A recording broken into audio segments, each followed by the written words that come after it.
Gentlemen, your presence is requested. Our long-range satellites have detected a large force of X-rays heading to Earth. We need you to get to our base in South London. There you will find everything you need to manage and combat this situation. We expect you to report back on the supplied equipment. There is zero room for failure. Good luck, and remember, the fate of humanity is in your hands.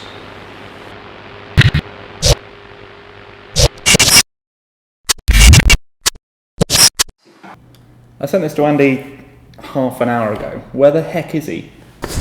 Late. Don't ask me, but we've just lost Africa. I'm late.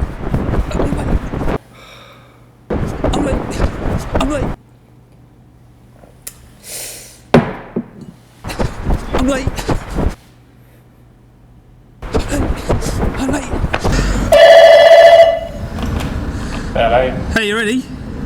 Yeah, we've been here half an hour. Where have you been? Who are running? We're saving the world. This is no joke. We've already lost Africa. I know those guys. Let me in. I'll help out. It's fine. I mean, what are you wearing? Where's your shirt? That's it. I didn't have time to get the shirt and get here. So I wore my blue V-neck T-shirt thing. I mean, we're saving the world. No, I'm totally serious about it. But the thing is, I mean, it wasn't ironed, so it's not really good enough. I didn't. Just let me in, Rich. All be good. Fine, come on. Cool. Thanks. This is XCOM. It's a game for 1 to 4 players from Fantasy Flight Games and designed by Eric Lang. And in the game, you defend the Earth from an incoming alien invasion. Yeah. Has he sorted out Africa? Yeah. I doubt it. I don't think, looking at all this, I don't think you really can. Yeah, he's still on the phone. What an idiot. I'm not surprised. I mean, it's timekeeping. It's simple. It's never simple. But it's okay, we don't need Africa, right? We do need Africa. That's a pretty big thing that we need. Yeah, we're in trouble then. Yeah. In this game, there are 4 roles which are split between the amount of players that are playing. I'm currently sat in the Central Officer role, which means I'm the Central Officer. My main task is communication, which means I get the iPad with the iPad app. The iPad app is unique to the game and is necessary to play. It tracks the money we have, the aliens that spawn, and the countries that are still involved in the XCOM project. It's my job to communicate what the app is telling me to the other players. I'm also in charge of spawning the aliens onto the board for orbital defense and for tracking the threat level. And don't worry, I got Africa back. So I am the squad leader. It is my duty to use the troops at my disposal to defend the world from the alien threat. Now, the Central Officer and the app will tell me when I can do 3 things.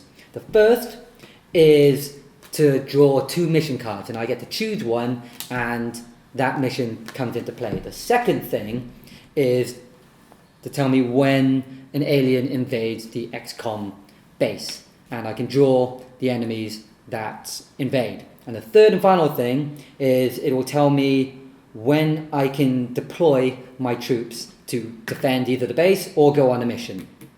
Now, each troop has their own set of skills, and the skills will dictate what enemies they can fight. I'm the chief scientist, and that means it's up to me to research new tech that I can give to other players to give us the best possible chance at defeating the alien invasion.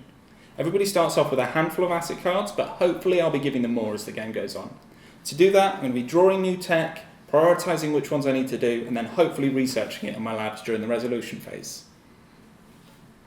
Right, so I'm commander. Well, I mean, I'm the commander. No, because I'm the commander. Guys. Let's settle this argument by letting me be the commander, because I'm clearly the most qualified. No, right, because the commander needs to look after all the money. They've got to make sure they don't overspend. They've got to, I'm good at that. You're not good at that, mate. No, you are terrible, but I am awesome at that. So, yep, commander. Okay, Right here. right, but that's just one part of being commander. You might be good at that, but during the time phase, under pressure, you've got to pick the least damaging crisis cards. That's stressful. That's important. Have you seen yourself under Yeah, pressure? exactly. You crumble. Not You're you. like apple crumble under pressure, my friend. I mean, okay, yeah, That's me. Clearly, Okay, that's but Apple me. crumble is delicious, but yeah, that's Okay, I think Rich should but then you've also got to look after the global defence. You've got to choose where the interceptors go on the world map, and that's definitely me. That's definitely me. the strong word. I don't know. I mean, so I think we should all be commander. We're commander. Well, as long as I can keep the money. We're commander. So each round is broken up into 2 phases. First of all, we have the time phase, and then we have the resolution phase. The time phase is completely controlled by the app, and given that the central office is going to be having that, they're going to be barking orders throughout. They're going to be sending people when there's UFOs on the board, when there's a mission to be played, all sorts. And depending on how quickly people do those things, we'll have more time to pause, and we'll have more time at the end in order to do any extra asset cards that we've not quite had chance to yet. Once we've ended the time phase, we go into the resolution phase, and that's simply when we resolve everything we've just done. So we're going to be rolling dice just to hopefully succeed on what we've put on the board and not kill too many people. Every time we roll the dice, the threat tracker goes up by 1, and unfortunately, every time you roll this one, if this rolls the same or lower than what the threat level is currently at, then that task fails, which is going to kill soldiers, blow up interceptors, or simply put scientists to sleep, which isn't too bad. But yeah, I mean, that's also when we do the crisis cards, and that really does tend to mess people up. So yeah, but that's XCOM. So that was a general overview of XCOM the board game and what you do in it. Now obviously XCOM the board game is based on a very well known video game franchise of the same name. I mean, you can see on the box art, very recognizable cover. It's the same cover for the video game XCOM Enemy Unknown, and all the artwork and everything used in the board game is all taken directly from the video game. Now you see it's the Enemy Unknown cover, not the Enemy Within cover, so don't expect any of the big features that were added for Enemy Within. So don't expect mech troops and don't expect Exalt in the board game. But what the board game does fantastically is that it really captures the essence of XCOM. You constantly feel that pressure. The intensity is there. The moment-to-moment gameplay of like when things can go to hell really quickly, and the way everything plays out feels very XCOM. If you are a fan of the video game, you will enjoy this game, the board game. Now, it's the way it works. I mean, obviously it's split between 4 people when the video game is probably designed for 1. But even though you're doing different things, the way it all comes together, it feels very XCOM. Anybody who has played XCOM Enemy Within or Enemy Unknown will recognize all of the aspects of what each individual does. So everything from the central officer to the squad leader, all instantly recognizable as the mechanics from the video game. And the way that you interact with each other and how you play with the board game feels very true to the video game. Now, there's a couple of other things that kind of translate from one to the other.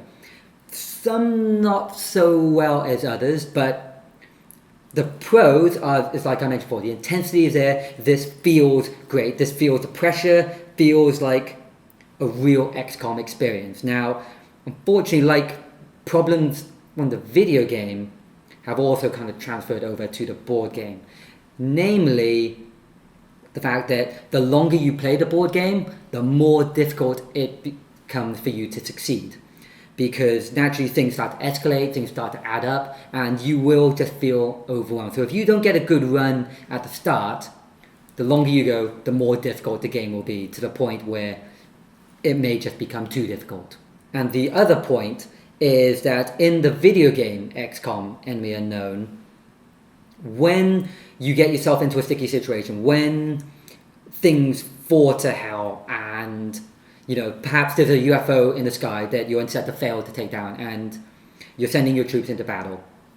You still have an opportunity to recover. If you take the right troops, if you employ the right strategies, maybe some guys might die, but there is a possibility, there is a chance that you can recover. You can walk out of that mission complete and can carry on with the game. The odds might be stacked heavily against you, but you can still pull yourself out of that. The problem with the board game is that you can't really do that, because all the actions, especially with the squad leader in the actual combat phase with the aliens, they are all defined by dice rolls. And as we know, dice rolls are completely random. So if you have a bad roll and everybody dies, there is literally nothing you can do to bring that mission back. You just failed outright. And that can have a massive domino effect on not just what you want to do next turn, but what everybody else does from that turn onwards. And unfortunately, it can escalate to the point where you are fully aware that you can no longer win the game because you've lost all your troops, you don't have the funds to buy more or train them or what have you. And yeah, I mean, I guess the good thing is that is XCOM. The fact that can happen is very XCOM, but it can be quite frustrating out of the board game. So me and Dan are massive fans of the XCOM. Well, I mean, you've not finished Classic Iron Man. So me and Dan are massive fans of the XCOM game, and it's transferred really well. I think we're all very pleased with how it's come across. Whenever you hear there's going to be, especially a video game, board game, it's always a bit shaky with how it's going to turn out. But they've really managed to capture the sort of the frantic, terrifying nature of XCOM and put it down on the board. Yeah, when I'm playing, there's probably two things I want from a game. I want fun, and this game provides it in bucket loads. And I kind of also want to just experience it. And when you experience this, it gives you an emotion of intensity, of anger, and of relief, and it draws that out of you so brilliantly. Oh yeah, I mean, you're going to have constant highs and lows in this game. If you kill a ton of soldiers, you're going to feel really bad. But on the other hand, if you manage to get one guy taking out a team of aliens, that's great. It's really exciting when you manage to clear a continent of UFOs on the board. Clearly, Africa's still not doing very well. They're happy. That's fine. But it's amazing how well it has transferred across, really. From that high to sort of being central officer, seeing the timer count down, and the person who's playing the commander just take that bit too long to pick a crisis. I know that they're horrible decisions. You have to pick, do I cut off my arm or do I cut off my leg? It's literally that horrible. But you're just you've got 3 seconds. Pick one now. Oh yeah, because you start off with so you've got 10 seconds, and then it's you've got 5 seconds, 3 seconds, 2 seconds, 1 second. And it's just causing you to panic. And then I think that just flows out into the other players. They're like, oh, right, Andy's stressed. Let's go quicker. Because they are in control of what's happening. So as soon as they start getting tense and really sort of panicky and we've got to do this quickly, everybody else naturally sort of matches that. Yeah. And so if they start off, if you had a central officer that managed to stay quite calm throughout, I think actually it would, but you'd still be quite tense, but it would be okay, so I'm doing this. But it's almost impossible to stay calm because, like you say, you do constantly have that visual thing of just, this is ticking down. Yep. This is disappearing. Yep. Oh no, we have no time. Oh no, we're on the next thing. Oh, I've got to do this.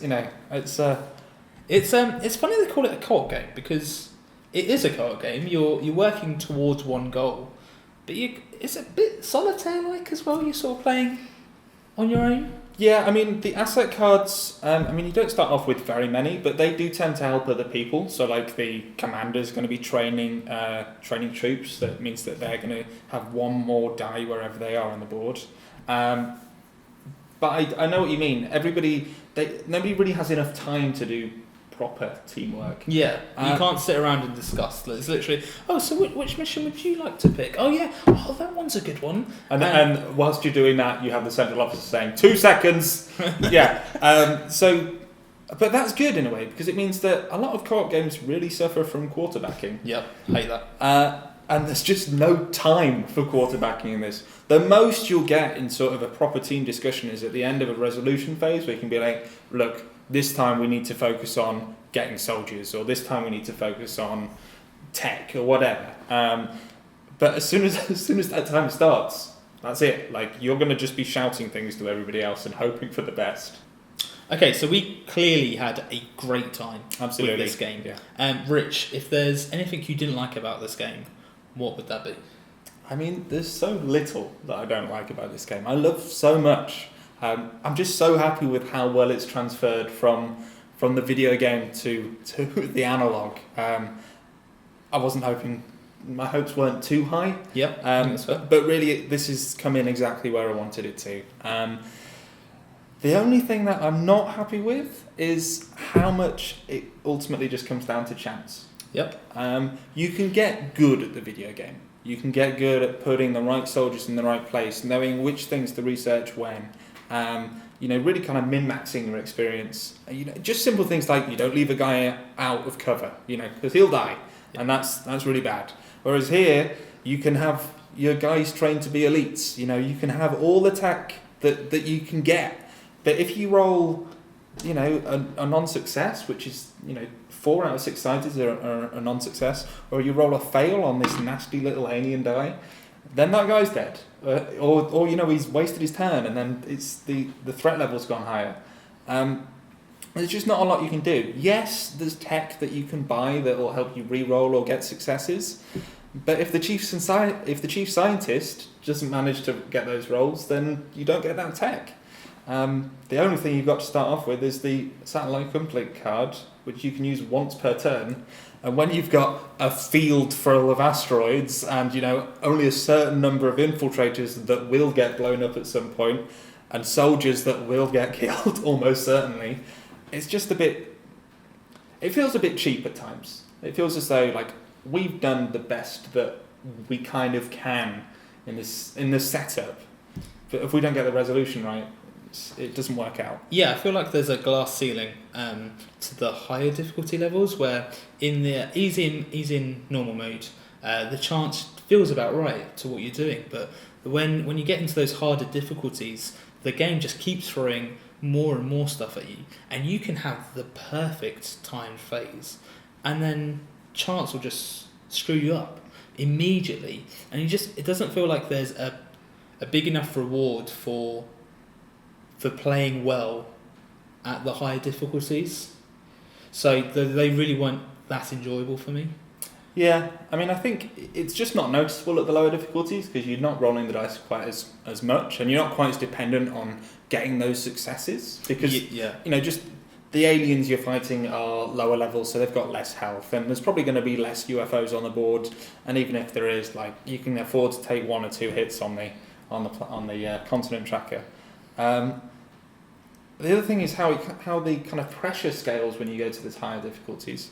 Really, there doesn't seem to be quite as much pressure. Certainly not on the chief scientist, and maybe not even on the central officer or the squad leader. Yes, central officer is going to be barking a lot more orders, but with the commander, they really have a much tougher time. All of a sudden, they're dealing with 5 or 6 different choices of crisis cards from round 1. Yeah.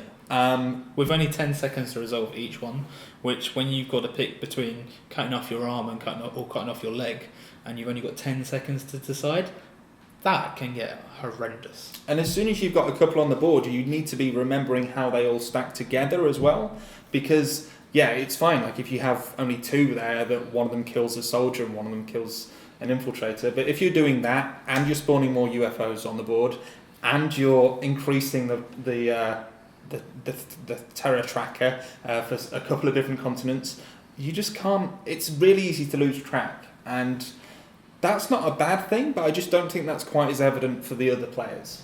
Yeah, no, I think that's completely fair. So overall, if you were to sum up your experience with XCOM the board game, what would you say? I've had a lot of fun with this. Yeah. I don't think yes. At higher difficulty levels, this perhaps isn't as great as I had hoped, but it's still a very, very good game throughout. I really like the tutorial. I think that's great. Like, rather than spending half an hour kind of explaining rules to people before they've played it, you can just go through 2 rounds and they know everything they need to do to get into it. Similarly, because everybody's doing their own thing for the most part. Yep. Like, even if you wanted to skip the tutorial, you only need to tell each individual person a few things before they can start getting on with it. I think that's really important, especially this will bring a lot of video gamers in that perhaps haven't played that many board games. Yep. So it needed to be like, okay, we can sit down and play. Bit more accessible. Absolutely. And I'm really excited to see, like, this is the first game that I've played that's had an app so thoroughly integrated. Yeah. And it really is doing stuff that you couldn't do without it. Yeah, no, that's definitely fair. And, you know, it's really exciting to see that as the first step of this, because where's it going to go from here? Exactly. For me, I think it's the experience is so good. The experience is amazing. I don't think it's necessarily the best game in terms of the mechanics, but I don't think that really matters when you're shouting, you're trying to do something under pressure. Like, it doesn't matter, you're just having fun. Well, because everything is so, like, even at the lower difficulty levels, you're doing everything as quickly as you can. It's so exciting. You've barely got time to think about anything else before the round's over. Yeah, you get a little bit of time in the resolution phase, and yeah, on easy you get unlimited pause. Yeah, but you probably not want to use that too much. You shouldn't use that. So it just means that you're constantly going, like, you're really in XCOM for the whole time that you're playing it, and that's so important. Like, you barely want to get up and go, you know, get yourself a new drink or whatever, you know, because you're there, you're invested. It only lasts about an hour, maybe hour and a half, if you last that long. Sometimes 10, 15 minutes. Who knows? But yeah, it's so involved throughout. It's so good. Like you say, it's not perhaps the best mechanically. Like, there are definitely problems there, which we've touched on, but no game I've played has given me this level of experience, like this level of, like, the kind of thrill. I don't think I've ever been so stressed playing a game as I get in this, and that's a good thing. You know, it really is. So this is RDS approved? Oh, definitely, it has to be. Oh, that's my friend. Unprofessional. It's Africa. Oh, Just gonna need a second. Hi sir, how are you? Yeah, there are some UFOs still. There's quite a lot. Yeah, there's still yeah in Africa. There's loads. Yeah, no, completely understand. Yeah, they're out. We are very disappointed in you, Commander. Very disappointed. No, I can change. I It's can do over. better. You're out. And I'm in charge. Right, Interceptors to Africa. Let's get this over with.